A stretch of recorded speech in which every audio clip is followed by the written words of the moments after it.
السلام علیکم، امید ہے کہ آپ خیریت سے ہوں گے۔ آج ہماری ویڈیو کا ٹاپک ہے رمضان کی تیاری۔ رمضان المبارک کی آمد ہے۔ نبی کریم صلی اللہ علیہ وآلہ وسلم کا یہ طریقہ تھا کہ رمضان کی آمد سے پہلے شعبان کے مہینے میں ہی عبادت میں کچھ اضافہ کر لیتے، جو روزے، صدقہ و خیرات کی شکل میں ہوتا تھا۔ اس کے علاوہ شعبان کی آخری تاریخ کو نبی اکرم صلی اللہ علیہ وآلہ وسلم نے ایک خطبہ دیا، جس کے ذریعے رمضان کی فضیلت اور روزے کی اہمیت کے بارے میں صحابہ کرام رضی اللہ تعالیٰ عنہم کو ذہنی طور پر تیار کیا۔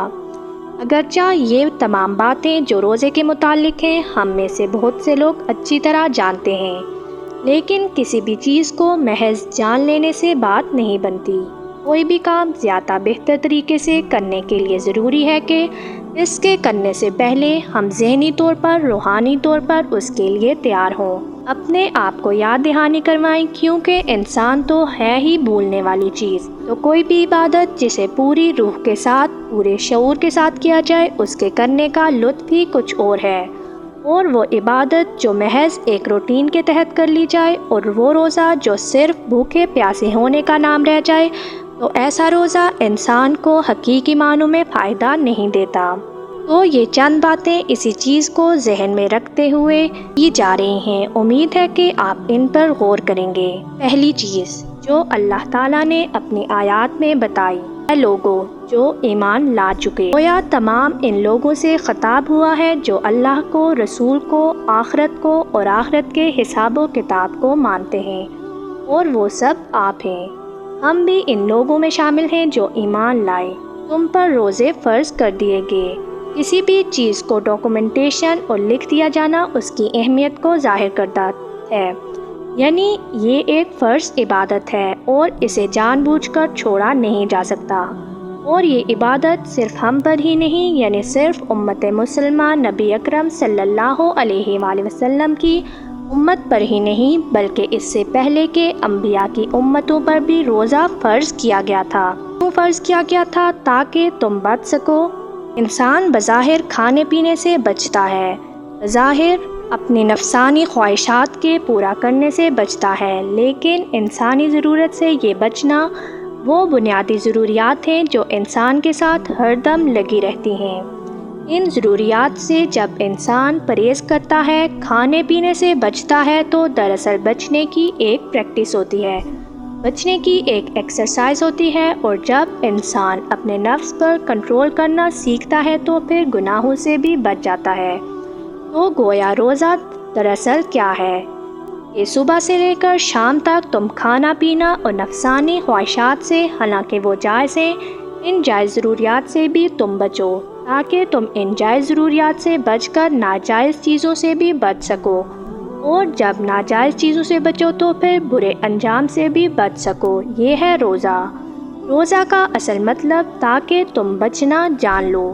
بات یہ ہے کہ ہم انسان بہت دفعہ چاہتے ہیں کہ ہم غلط کاموں سے بچ سکیں، لیکن باوجود خواہش کے، باوجود کوشش کے بچ نہیں سکتے۔ اگر روزہ ایک ایسی عبادت ہے جس میں اللہ تعالیٰ کے لیے کھانے پینے سے بچا جاتا ہے، آپ تنہا ہوں، ایسی جگہ پہ ہوں جہاں کوئی نہیں دیکھتا، نہ ہی کوئی پوچھنے والا ہوتا ہے، اور نہ ہی کوئی سزا دینے والا، نہ کوئی پکڑنے والا ہوتا ہے، لیکن پھر بھی خواہ کتنے بھی بھوکے ہوں، کتنے بھی پیاسے ہوں، کتنے ہی جذبات سے مغلوب ہوں، لیکن آپ وہ کام نہیں کرتے جو اس حالت میں اللہ نے روک دیا وہ آپ کو کرنے سے۔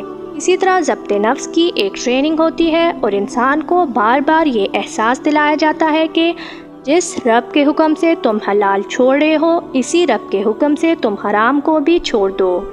ہم روزے کی حالت میں حلال چیز استعمال کرنا چھوڑتے ہیں۔ کھانا پینا حلال ہے، جس کے بارے میں اللہ تعالیٰ قرآن پاک میں فرماتا ہے، جو پاکیزہ چیزیں ہم نے تم کو دی ہیں انہیں کھاؤ۔ انہیں اللہ کا حکم سمجھ کر ہم استعمال کرتے ہیں، لیکن روزے میں مت کھاؤ، گویا حلال سے بچنا۔ تو جب انسان اللہ کے حکم سے اللہ کی خوشی کی خاطر حلال سے بچتا ہے تو وہ آخر حرام سے کیوں نہ بچے۔ اسی لیے روزے کی حالت میں صرف کھانا پینا نہیں، جھوٹ، چغلی، غیبت اور ہر غلط کام بھی چھوڑ دینا چاہیے، کیونکہ وہ حرام چیزیں ہیں، اور اگر انسان ان کو نہیں چھوڑتا تو نبی اکرم صلی اللہ علیہ وآلہ وسلم نے فرمایا، جس نے روزہ رکھ کر جھوٹ بولنا اور جھوٹ پر عمل کرنا نہ چھوڑا تو اللہ کو اس بات کی کوئی ضرورت نہیں کہ کوئی شخص اپنا کھانا پینا چھوڑ دے۔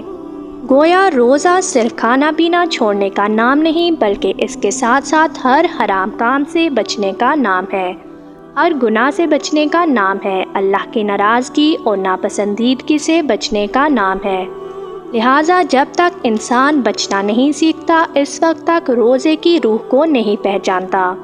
اس لیے روزہ صرف زبان کا نہیں، صرف پیٹ کا نہیں، وہ آنکھوں کا روزہ بھی ہے، وہ کان کا روزہ بھی ہے، وہ دل کا روزہ بھی ہے، اور وہ ان ہاتھوں کا روزہ بھی ہے، اور وہ پاؤں کا روزہ بھی ہے کہ ان تمام اعضاء کو اللہ کی نافرمانی سے روک دیا جائے۔ مسلمان تو ہوتا وہ ہے جو اپنے اعضاء سے اور اپنی تکلیف سے دوسروں کو بچا کے رکھتا ہے۔